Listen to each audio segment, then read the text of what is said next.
റിജി ഇവിടെ വാ. ഒരു കോമഡി വീഡിയോ. എനിക്കൊരു കാര്യം പറയാനുണ്ട്, സീരിയസ് ആയിട്ട്. ഞാനിടയ്ക്ക് ബസ്സിലല്ലേ ജോലിക്ക് പോയാറ്.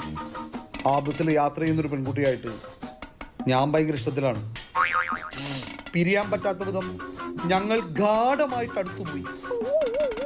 എന്റെ അവിടെയും പിള്ളേരെ നീ നിനക്ക് മാത്രമോ പ്രാങ്ക് ചെയ്യാൻ അറിയത്തുള്ളൂ. ഞാനും ഒന്ന് പ്രാങ്ക് ചെയ്താ.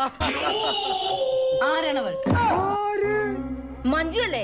എടി ഞാൻ പ്രാങ്ക് ചെയ്താന്ന്. സിന്ധു അല്ലേ? എടി ഞാൻ പ്രാങ്ക് ചെയ്താ റിജി. ഇത് അവളല്ലേ? എവള്? ഒരു പെണ്ണ് വിളിക്കുന്നു കൊറേ നേരമായിട്ട്. ഇത് അവളല്ലേ? എന്റെ കെട്ടിയും പഴിച്ചു പോയി. നാട്ടുകാരെ എന്റെ കെട്ടിയും പഴിച്ചു പോയി. ആരാടാ വിളിച്ചത്? ഓഫർ തീർന്നു, റീചാർജ് ചെയ്യാൻ വേണ്ടി വിളിച്ചതാ. മോൻ പൊളിച്ച്. ഞാൻ ഇങ്ങനെ തന്നെ